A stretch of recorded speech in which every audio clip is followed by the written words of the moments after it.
You are listening to KLRN Radio, where liberty and reason still reign. Hi, I'm Jay Farner, CEO of Quicken Loans, America's largest mortgage lender. Spring will be here soon, so if buying a new home is on your to-do list, right now is the time to call Quicken Loans. Learn about which mortgage options make sense for you and get a jump on your competition. With our exclusive Rate Shield approval, the low rate you lock today is protected for up to 90 days while you shop for your new home. With a Rate Shield approval, if rates go up, your low rate stays locked. But if rates go down, you get that new, even lower rate. Either way, you win. Talk to us today at 800-QUICKEN or go to rocketmortgage.com to take advantage. Here's another great reason to work with us. For a record 9 years in a row, J.D. Power has ranked Quicken Loans highest in the nation in customer satisfaction for primary mortgage origination. Again, to lock in today's low mortgage interest rate and get the security of our exclusive Rate Shield approval, call us today at 800-QUICKEN or go to rocketmortgage.com. For J.D. Power award information, visit jdpower.com. Rate Shield approval only valid on certain 30-year fixed-rate loans. Call for cost information and conditions. Equal housing lender. Licensed in all 50 states. NMLS number 3030. Hi, welcome to the Subway ad for the new Sesame Ginger Glazed Chicken Signature Wrap. How would you like it? I'll take a... Sports announcer at home? Yeah, how'd you... We just know. My wife picks up the new Signature Wrap. It's got double the rotisserie-style chicken mixed with a sesame ginger glaze. She appears annoyed at me, but she shrugs it off. Those sweet and savory flavors are calling her name. She lifts the wrap and... she takes the bite! Incredible! And now she's closing the door on my... Subway, make it what you want. Limited time only at participating restaurants. Double meat based on average 6-inch sub. I'm little teapot, short and stout. Here is my handle and here is my spout. No, Dad, like this. When I get all steamed up, then I shout, tip me over and pour me out. This is WWE superstar Roman Reigns. It only takes a moment to make a moment. Take time to be a dad today. Visit fatherhood.gov, brought to you by the U.S. Department of Health and Human Services and the Ad Council. KLRN Radio has advertising rates available. We have rates to fit almost any budget. Contact us at advertising@klrnradio.com.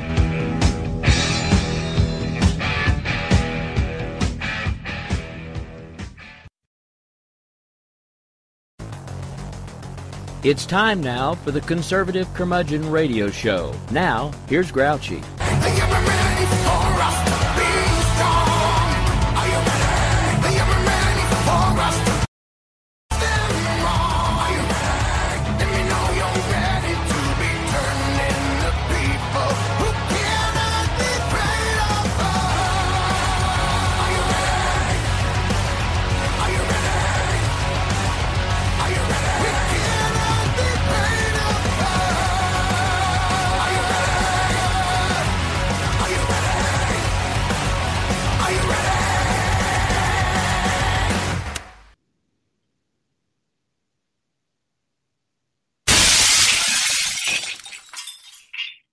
I was wondering if he was going to hold my glass up.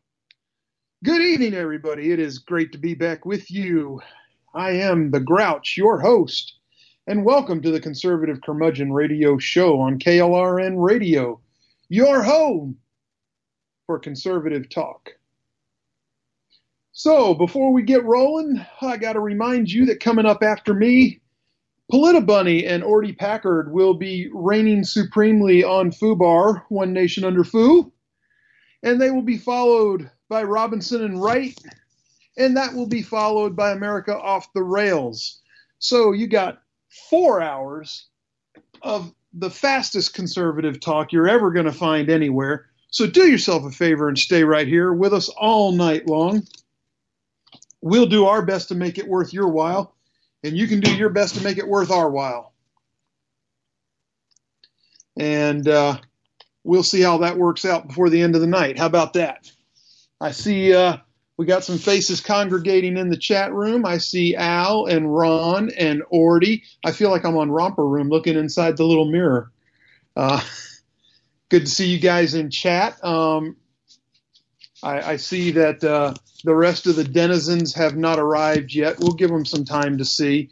Maybe chat lives do suck. Who knows? Anyway, I know Bunny gives them hell. Well, I love it too. I might start, though, because why not, right? Well, look, anyway, before we get rolling into what I had prepped for tonight, which is going to be, I think, okay. I think we'll be able to get through the hour without running out of material. But we need to cover this because this caught me this morning, and this whole stupid cancel my debt hashtag that's been running around on Twitter was addressed by a friend of mine, and she doesn't even know that I'm about to do this. So, Tuber Frog, Tina, this one's yours. Addressing the cancel my debt. This thread caught me today, and I retweeted it, and I have had so much, and I don't even know if Tina's getting to see the feedback on this or not, but I've had such good feedback from people talking about how great this was. I felt the need to share it with you guys. So I'm going to read her thread, and you can read this yourself. It's on Twitter, and her handle is @TuberFrog. That's TUEBORFROG.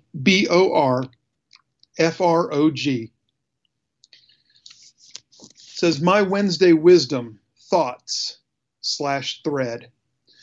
I understand there is an issue with the cost of college, the wanky policies of loan institutions, and how they worked hand in hand to create the issue of non-affordable higher education. However, cancel my debt is no solution. Cancel my debt is a short-term solution that will piss everyone who's paid for their college, debt, kids' college, right the hell off. It will also make it easier for similar campaigns to gain a foothold.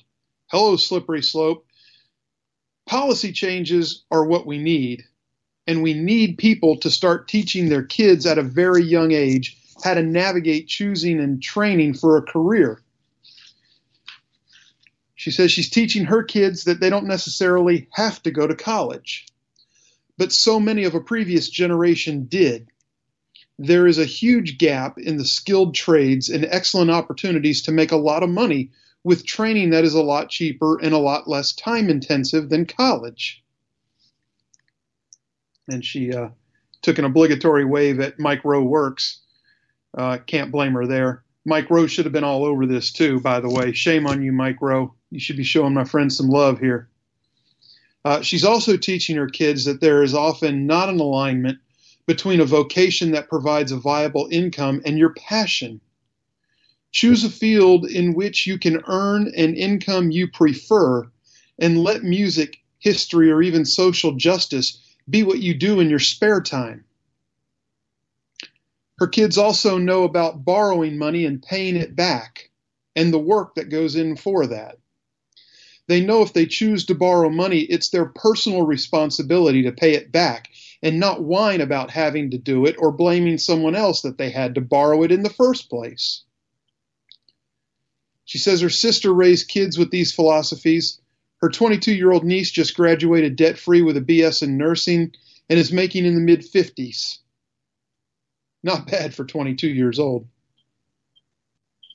Her nephew is in a similar situation, but is on to grad school, so it's possible it takes planning and hard work, not socialistic policies. Tina, I can't agree with you more. This was brilliant. I wish that we had time to get you on air so that we could actually go through this a little deeper and get into more depth with the topics. But I just, I don't know. It is what it is. It it pains me badly that we have to actually listen to people whining about the consequences of their own actions. It reminds me, I don't know, did you guys see the news story, yesterday, day before, something like that? The woman on campus in North Carolina that was arrested for stealing a sign from a protester. Yeah, they were there protesting abortion, and she walked up to one of the people, ripped the sign from his hands, and walked off with it. Well, the police arrested her, and the video went viral, and it showed, she was doing everything in her power to whine and complain. She did everything except take that personal responsibility that Tina was talking about. And folks, if you've listened to this show for any amount of time, you know I'm a huge proponent of personal responsibility. And our nation needs so much more of that. Welcome to chat, Varick. Good to see you. And we also have another serious issue we have to take up tonight. Apparently, there was a huge debate raging today. How huge? Right now, the poll is 800 votes strong, and there's 17 hours left to vote on it. But the question is, which dessert is superior? The chocolate chip cookie skillet, which I was unfamiliar with. When I found out what it was, I had to swing my vote the other way. And the other choice is the molten lava cake. And now, right now, the molten lava cake is in the lead, but, I've had the molten lava cake before. Long before I started my fitness stuff, I don't know, probably 10 years ago, I had a molten lava cake. But I had never heard of this chocolate chip cookie skillet. And apparently what they do is they cook a big, soft chocolate chip cookie in an iron skillet and put a small mountain of vanilla ice cream on top of it to serve it. And like I said, that's new to me, so I'm all about trying something new to eat, for sure. And I have to swing my vote from the molten lava cake to the chocolate chip cookie skillet. But if you guys know our friend of the show who's conducting this poll, Jennifer Sacco, you can head over to Jen's timeline and you can find the poll. It was posted up about 6 hours ago. Give it a vote. Let her know where you're in. Yeah, Rick, I know. I'm hungry again too now, right?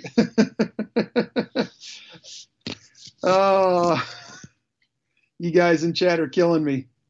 All over the chocolate chip. Yeah, me too now, Ron. Me too, buddy. So anyway. Hashtag me too, yo. Hashtag you too, yo, huh? All right. We're getting lots of love out there for the chocolate chip cookie skillet. Let me, wow. Yeah, I'm going to, real quick while we're here talking about it, I'm gonna type her an update real quick.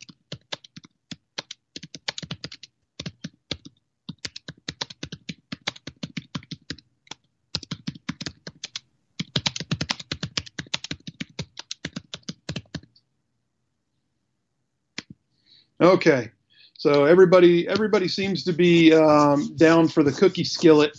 And that's what I just told her, is that everybody in the chat is busting up on the cookie skillet. So we'll see if we get a reply back during the show. I don't know, Jess, if you're listening, I see you out there, girl. I see you. All right, so let's press on. Now we'll get back into the scripted part of the program, if you will. That takes care of the impromptu type stuff. Look, even before we get rolling, Iran's still thumping their chest, acting like they're King Kong when we know they're really just a 40-pound chimpanzee. Don't get me wrong, it's still a strong animal, but it's not the 400-pound gorilla in the room. And we're not going to be too worried about Iran, but if we can avoid it, we want to see, no war. And Jeff, welcome to chat. 6.66. I'm liking that. You need to keep that number right there, buddy. All right. So President Trump presented his proposal to overhaul the immigration system in what is considered the first major overhaul of the U.S. legal admissions policy in 54 years. Now, his proposal abolishes the visa lottery system and prioritizes highly skilled and educated immigrants over lower skilled labor. President Trump called the proposal pro-American, pro-immigrant, and pro-worker. He said his plan achieves two critical goals: stopping illegal immigration and securing the border. Let's stop right there. Let's just stop right there. Oh, look, Fu is in the chat room. Oh, Lord, we are going now. Hey, Sam, tell him about Chat Lives while you're in there, would you please? And here we go. So we're going to stop here because it doesn't matter how we change the immigration policies. It doesn't. Okay, you can change immigration policies. That's right, Sam. Thank you. Thank you, Sam.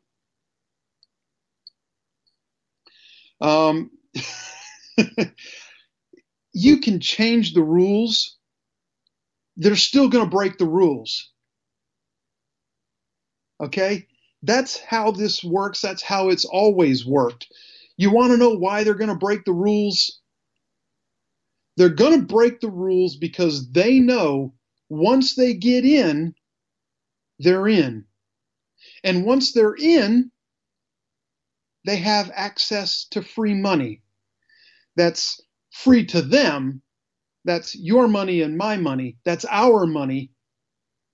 And we're paying them to come here illegally because our government is too weak to do anything about it. So what's going to really stem the flow of immigration, of illegal immigration? We don't want to stem the flow of immigration. We want good immigrants. Okay, but here's the thing. When you come to this country, you need to be able to sustain yourself for 10 years without trying to claim any benefits. That's welfare, that's WIC, that's whatever. It doesn't matter. Medicaid, it doesn't matter. You're entitled to nothing in the benefit chain for 10 years. That proves that you have the skills to sustain yourself and support your family.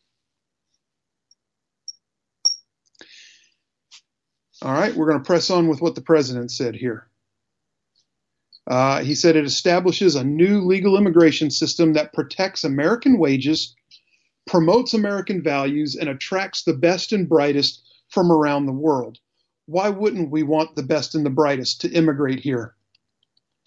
If we don't have people in the United States that are willing or qualified to do the jobs, and there are qualified immigrants, we should get them here.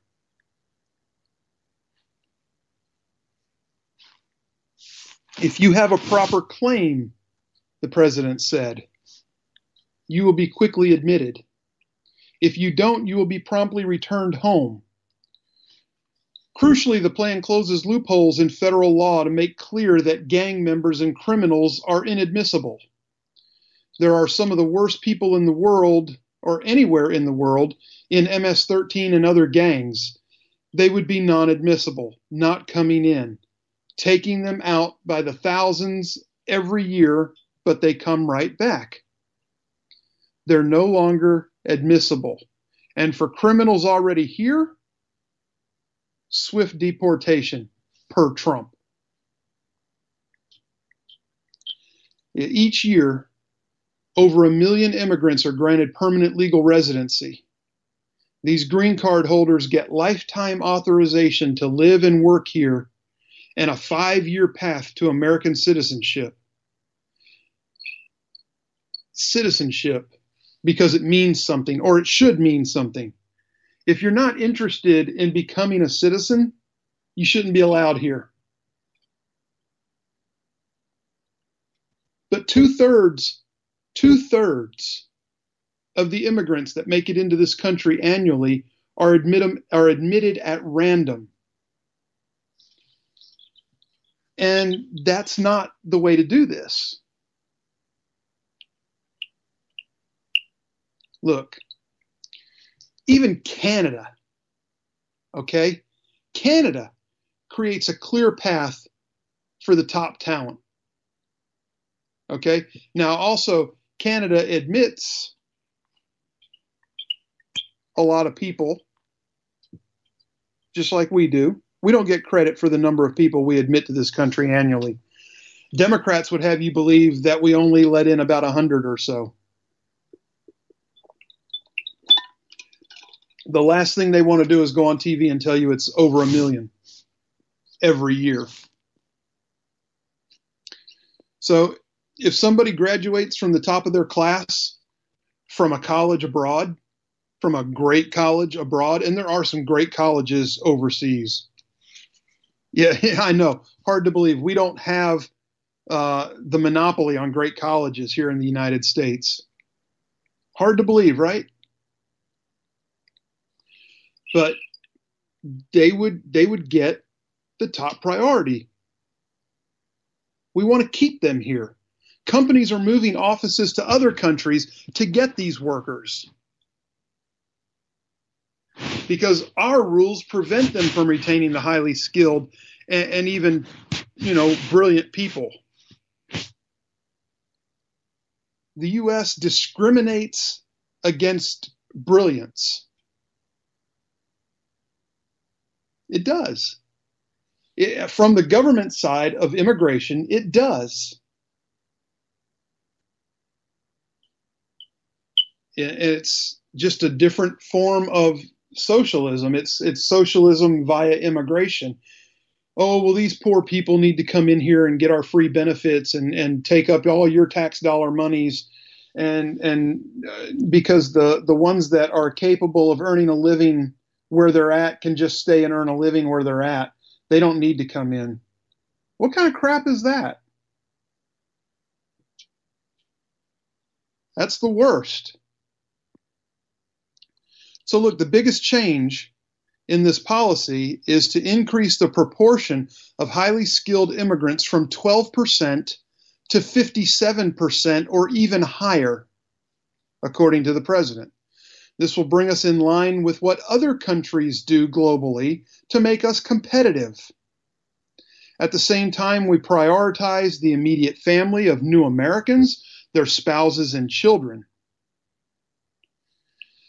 So, this is his merit-based system. He's been touting it for a while. And you guys in chat are just having way too much fun. Fu and Orty are spatting. Jeff is chastising Fu. And Al says that she's scared. I ain't ever seen her scared. I ain't saying she isn't, but I'm saying I've never seen it. So anyway, we got the president proposing formally now, I guess, his merit-based immigration system.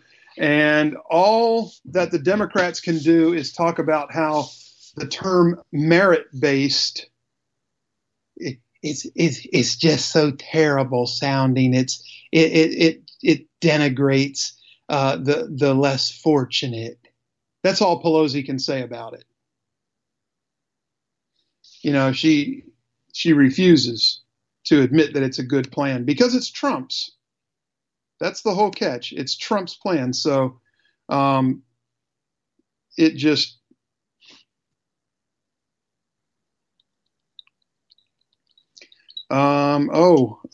we got look. Guys, if you know, I know all you guys in chat, you guys know Tom, my TNT life Tom. Yeah, y'all know Tom with the terrible food takes. Yes, the same Tom. Tom is apparently Team Lava Cake over Team Cookie Skillet. Apparently we need to issue some help to Tom. working on it, telling the chat lives group. Okay. So you guys try to beat some sense into Tom. You know, Tom doesn't eat chicken. Tom doesn't like chicken. It's Tom, okay? And Tom's probably not even listening right now because he's talking to Jen. But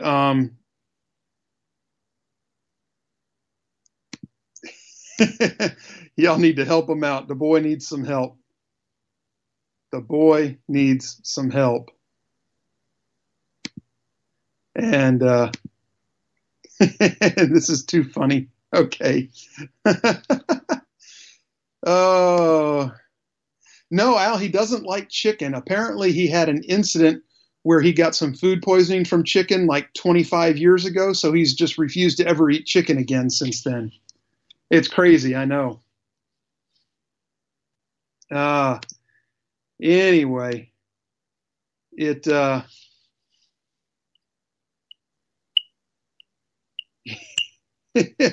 I've got Tom on the thread now here, and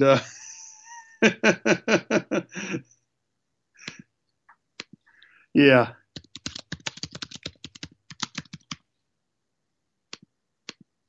No chicken Tom. He's on it. Okay, yeah, you're right. You're right. That boy ain't right. Okay. Let me back out of this because I'll get too wrapped up in this. And let's get back to business here. Okay. So look, that's enough with the merit-based immigration. Eric's in chat. How we doing, Eric? All right. Let's see. What's next?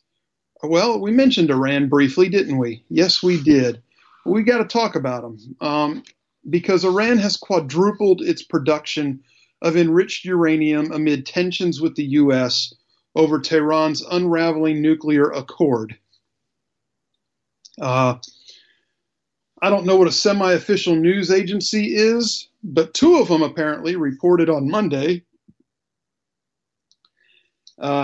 just after President Trump and Iran's foreign minister traded threats and taunts. While the reports said the production of its uranium enriched only to the 3.67% limit set by the 2015 nuclear deal that Tehran reached with world powers, it means that Iran soon will go beyond the stockpile limitations established by the accord. This follows days of heightened tensions sparked by the Trump administration's deployment of bombers and an aircraft carrier to the Persian Gulf. I don't want to go back over there. Over still unspecified threats. Well, they weren't unspecified. They made threats, okay? JC's in chat. Starting to get some chat lives in there. I think y'all still suck, though. Y'all got to get better. Y'all got to get better if you don't want me to side with Fu. And that's what it's going to be. I mean, we got to know.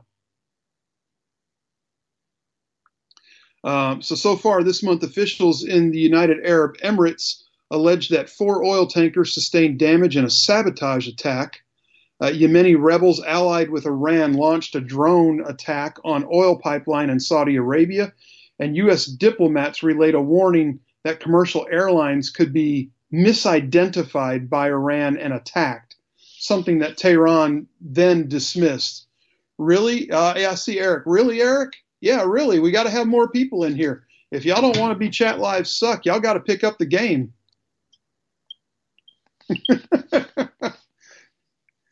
Somebody's got to drag Andrew's ass in there and get him and some more people. Let's go. Let's go. I'll start giving you guys credit when it's there. I really will. I'm not like Sam. I'll do it right, but you got to earn it. Anyway, with all these tensions, there's the culmination of Trump's decision a year ago. Well, they say these tensions. I love this, okay? They're trying to blame Trump's year-old decision to pull out of the Iran nuclear deal for these tensions that are occurring now. if pulling out of the deal was going to cause a problem, it would have caused it long before now. It's just, let's be realistic about it. Okay. So both the semi-official Fars and Tasnim news agencies, okay, they're not, these are Iranian news agencies. That's why they were calling them semi-official, because these aren't state-run. So Fars and Tasnim news agencies reported on the quadrupled production, quoting Baruz Kamalvandi, the spokesman of Iran's nuclear agency. He said the increase in production of 3.67% enriched uranium does not mean Iran increased the number of centrifuges it has in use, another requirement of the deal.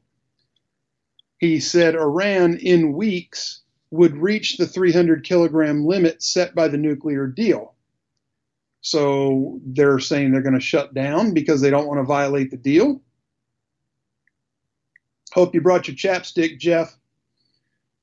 Trump's tweet early Monday came just hours after a Katyusha rocket fell in Baghdad's heavily fortified green zone near the statue of the unknown soldier, less than 1 mile from the U.S. Embassy.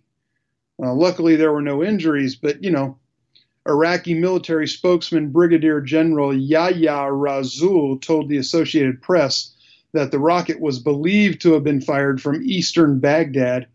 The area is home to Iran-backed Shiite militias. If Iran wants to fight, then that will be the official end of Iran, Trump tweeted.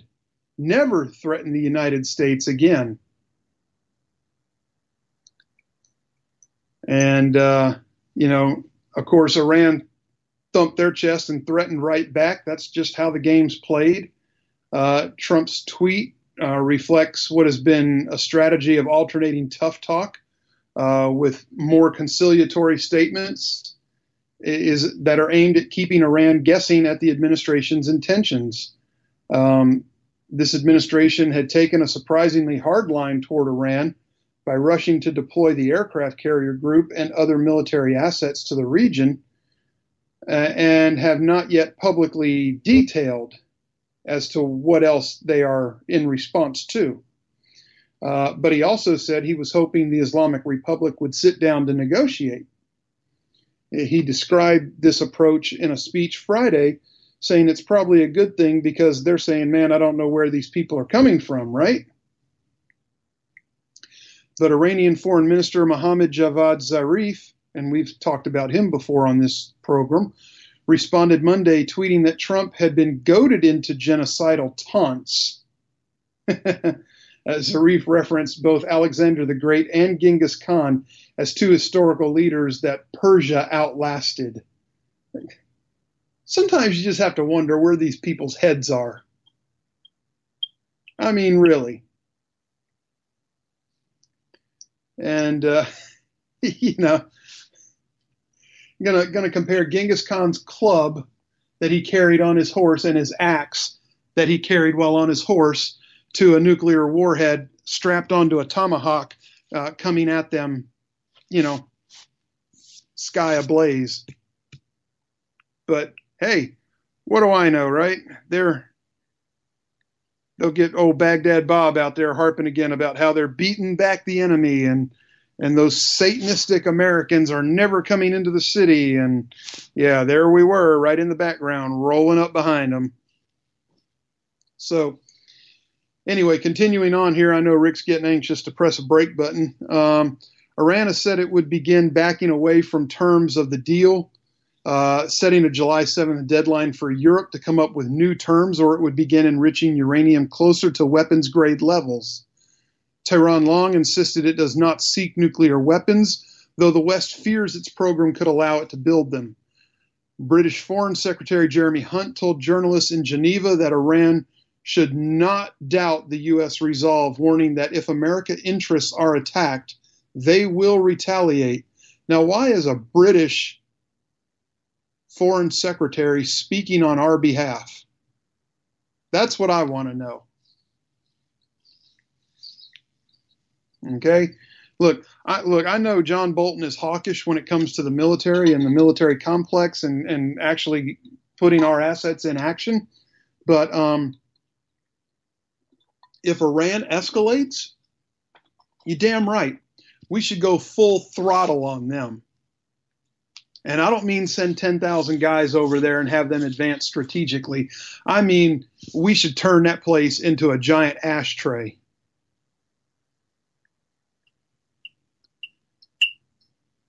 Now, everybody's claiming they want a diplomatic solution and they don't want things escalated, yada, yada, yada. Hey, Rick, I'll tell you what. We still got a good bit of this left. Let's go ahead and take the break, and we'll continue this when we come back.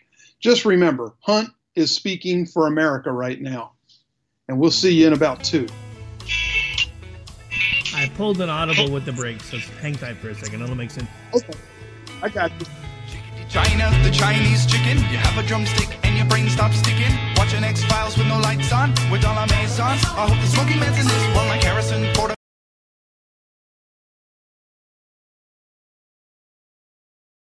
Special offer for listeners of this station. Are you a man over 40? Are you constantly looking for the nearest bathroom? Do you wake up multiple times a night to use the bathroom? Right now, Perfect Prostate is sending out free bottles of their groundbreaking new formula to listeners of this station. Perfect Prostate formula was developed by medical doctor Mitchell Fleischer, and its ingredients have been clinically studied to reduce your frequent nighttime bathroom visits and promote healthy urine flow. Right now, preferred customers get their first bottle of Perfect Prostate absolutely free. There's nothing to lose. Perfect Prostate is guaranteed to reduce that constant urge to use the bathroom, especially at night, and promote healthy urine flow. Don't wait. Call now for your free bottle. Just pay shipping and processing. Dial 1-800-675-0251. That's 1-800-675-0251. Supplies are limited. One free bottle per household. Call now. Dial 1-800-675-0251. That's 1-800-675-0251. Tired of paying outrageous prices for Viagra? Well, we have great news for you. Now you can finally get Viagra at huge discounts. Healthy Man allows you to save up to $500 on Viagra. Why pay U.S. pharmacy prices of $15 per pill or more when you can get Viagra for less than $3 a pill? Call today and get 40 Viagra pills for only $99. This can cost as much as $600 at your local pharmacy. You can't afford not to call us. If you want Viagra at the lowest prices, never pay $15 a pill pharmacy prices again. Get Viagra for less than $3 a pill. Call 1-800-516-7602 today and save up to $500 and get 40 pills for just $99. Healthy Man is fast, easy, and affordable. Operators are waiting at 1-800-516-7602 to take your call right now. Call 1-800-516-7602. That's 1-800-516-7602. Again, 1-800-516-7602. Every day, the men and women of the United States Marine Corps stand ready to defend the American way of life. The few, the proud, the Marines. Hey folks, I want to introduce you to a friend of mine, Dr. Richard Harden. We are on the same mission, which is waking up America. We just have different paths. So stay tuned for some information on how you can keep up with Richard and all his work. Visit Richard's website at rahardin.com. That's the World Wide Web at rahardin.com. At his website, you can see a summary of the 6 books he has written, where purchases may be made. He also has a link to 18 videos on YouTube and several blogs about Christian beliefs. If you prefer, visit Amazon.com/Kindle and type in Richard Harden to see and purchase his books.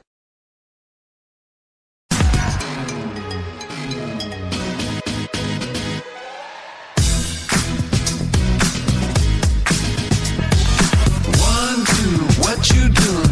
I've been jumping through some hoops. Wanna get my body loose. Wanna tell you what to do. I've been running out of bounds like an animal struggling, looking for a diamond. I'm trying, I'm fighting. All right, welcome back.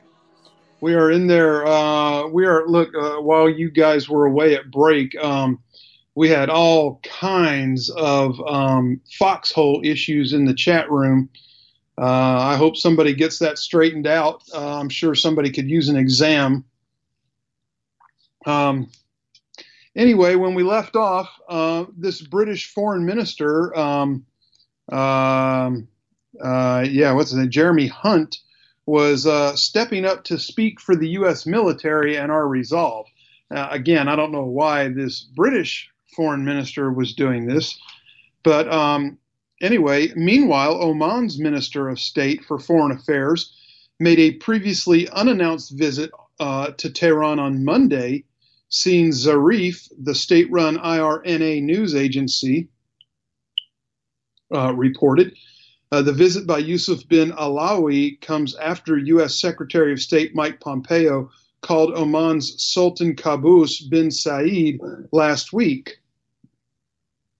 Oman has long served as a Western back channel to Tehran, and the Sultanate hosted the secret talks between U.S. and Oman that laid the groundwork for the nuclear deal negotiations.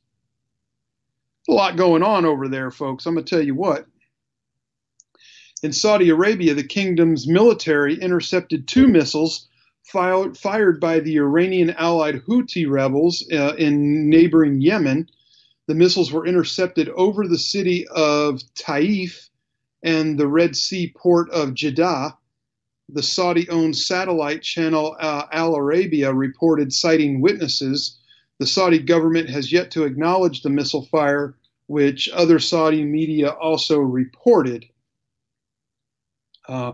Hundreds of rockets, mortar rounds, and ballistic missiles have been fired into the kingdom since a Saudi-led coalition declared war on the Houthis in March of 2015 to support Yemen's internationally recognized government. The Houthis' Al-Masirah satellite news channel denied that the rebels had any involvement with this round of rocket fire. So I suppose it just spelled differently, Sharko, spelled differently. Sorry about that. But yeah, I mean, they're expecting people to believe that these rockets just crept up out of the ground and fired themselves towards the kingdom. I don't know. Between the 2 targeted cities is Mecca, home to the cube-shaped Kaaba that Muslims pray towards 5 times a day. Many religious pilgrims are in the city for the Muslim holy fasting month of Ramadan. So, yeah, no blowfish, Eric, no blowfish. Yeah. Jeff, earning the 666. I like it, Jeff. Keep going. So anyway, that's what's going on overseas. Now, what's going on back home? The big stink of the week, if you will. Congressman Justin Amash, or Amash, if you will, has doubled down on his criticism of President Trump, writing a series of tweets arguing his case for impeachment based on obstruction of justice. Now, we're going to talk about something that the news media has yet to bring up that I have seen. I have yet to see it anywhere on any channel. So we're going to get to it in just a minute. We're going to keep going right now. Amash said, people who say there were no underlying crimes and therefore the president could not have intended to illegally obstruct the investigation and therefore cannot be impeached are resting their argument on several falsehoods, he tweeted. He then tweeted various claims made by Trump and his defenders and his arguments against them, such as the claim that there was no underlying crime and that Trump should be allowed to end any federal investigation. Now, Amash claims that, in fact, there were many crimes revealed by the investigation, some of which were charged and some of which were not, but are nonetheless described in Mueller's report. In fact, obstruction of justice does not require the prosecution of an underlying crime, and there is a logical reason for that. Prosecutors might not charge a crime precisely because obstruction of justice denied them timely access to evidence that could lead to a prosecution. These are all Amash's words here, not mine. He continued that if an underlying crime were required, then prosecutors could charge obstruction of justice only if it were unsuccessful in completely obstructing the investigation. This would make no sense. He also addressed the argument that high crimes and misdemeanors must refer a statutory crime or misdemeanor. In fact, high crimes and misdemeanors is not defined in the Constitution and does not require corresponding statutory charges, he said. The context implies conduct that violates the public trust, and that view is echoed by the framers of the Constitution and early American scholars. Don't you love it when these jackwagons, trying to keep it PG tonight, these jackwagons try to twist the Constitution for their own personal gain? And I know you're sitting there and you're thinking, what do you mean personal gain? Well, we're going to go back up to the top where I told you we were going to discuss this a little further. Amash has always been critical of President Trump since day one. He's a never Trumper. Okay, he is. That's him. And as it happens, Amash is considering trying to primary Trump in 2020. He thinks that he can launch a campaign against an incumbent president of the same. He would have to go in the same party. I mean, really, what else is he going to do? He can't. I mean, I guess he could declare as a Democrat, but how's that going to go over? He's going to have to declare as a Republican and try to primary Trump out. Not necessarily. He's gonna declare as an independent. Well, that's even worse because then he'll never get the federal funding he needs. Well, I'm not saying it's a good plan, but that's from talking to some people that I know that are a bit inside baseball. That's his plan. Well, we shall see. I think that that would be an even more foolish plan, unless his plan is to simply not win and split the vote enough that the Democrat does. Yeah, and if that's what he does, that's his thinking. That's his thinking. But there's another take on that. This may actually put other places and states back in play for Trump because let's face it, Trump's base isn't going anywhere. So if Amash runs as an independent, he's likely to pull more conservative-minded independents and some of the Republicans that wouldn't even necessarily vote for Trump, and maybe even some Democrats from states like Michigan, and they may put Michigan back in play for Trump by the time it's all over. Well, that's an interesting take. I can see that happening on some level.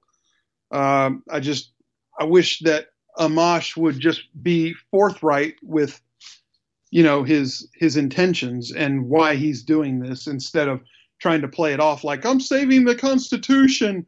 Get my cape. But, that's just me and that's just my opinion. And that's why we're here, right? You want to hear my opinion. Screw everybody else. Yeah, right. Anyway, let's see. What do we have after Amash? Oh, yeah. Look, this snuck out this week and to very, very little attention. I barely saw anybody even talk about this, let alone even notice it. New England Patriots owner Robert Kraft and his legal team scored a stunning victory Monday evening as prosecutors filed a motion for a stay of proceedings, effectively admitting that they can no longer proceed with their case. Now, you'll remember Kraft was caught at the massage parlor in Jupiter, Florida after the Super Bowl, receiving some kind of, shall we call it, oral resuscitation technique. Wait, are we talking about? Never mind. I was going to say, there's a certain member of the chat talking about making $50 repeatedly right now, so I'm just wondering. Never mind. Yes, we're talking about that. I didn't know how far you wanted me to go or not go because you're the boss. I didn't know if you could say that even though Kraft looks to be dead, he was still getting head. I don't know. I don't know where the line is. So you are lucky I didn't have a rim shot queued up for that one. That was perfect. Let's just say that I'm not going to call the lady a prostitute because I'm sure that she was doing everything voluntarily and all on the up and up. But let's just say she was working extra hard on his valve stem to get that tire inflated. And, I mean, look, here's the thing. They thought they had a slam dunk case, and now they're tucking tail and running away from it. Sources familiar with the development dismissed outright any likelihood the case against Kraft, the 2 misdemeanor counts of solicitation of prostitution in connection with a video sting operation that the police conducted, can somehow be resuscitated, is the word they used. Alex Spiro, one of Kraft's attorneys, said that the prosecution lost every motion and all of their evidence, and they conceded that they could not move forward and that they have, in effect, waved the white flag. Monday's developments followed a series of setbacks for the prosecution. On May 13th, the judge in the case, 15th Florida Circuit Court Judge Leonard Hanser, ruled a surveillance video of the alleged sex acts was inadmissible in court.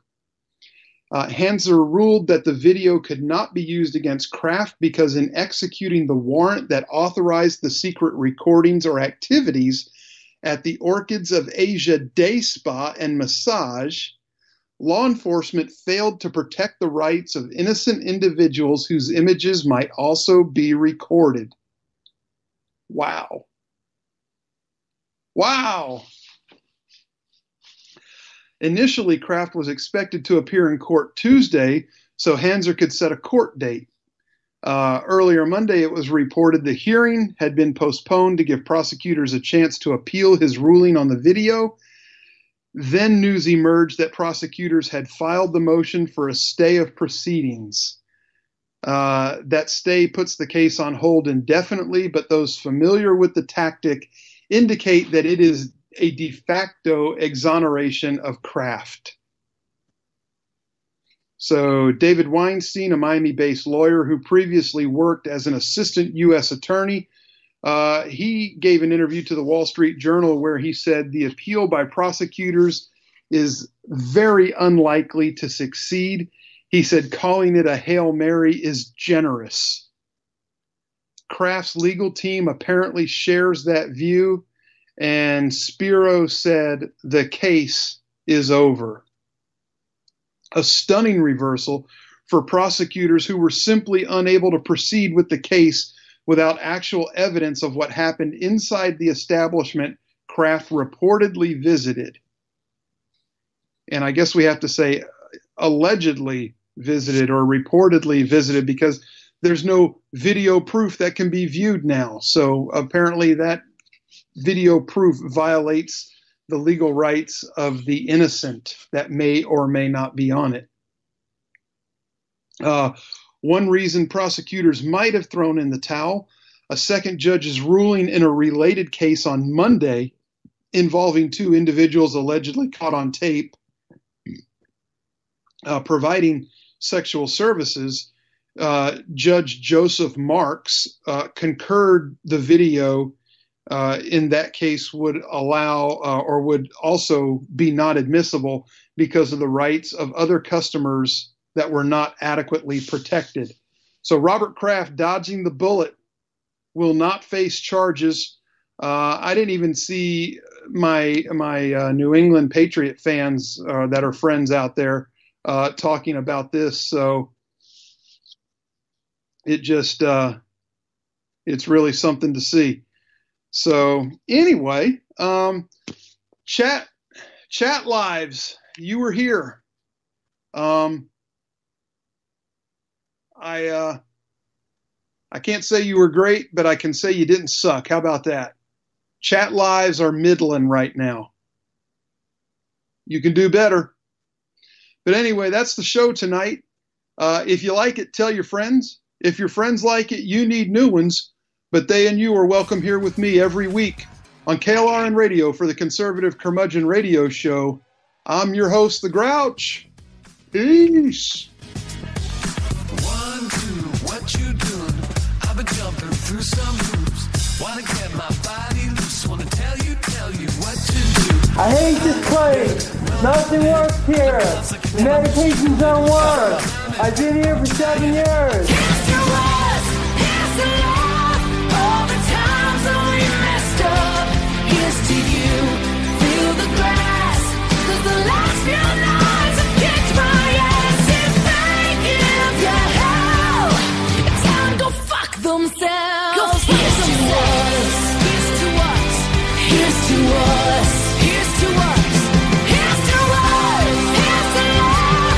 Here's to everybody well. Here's to us. Here's to love. Here's to us. Here's to us.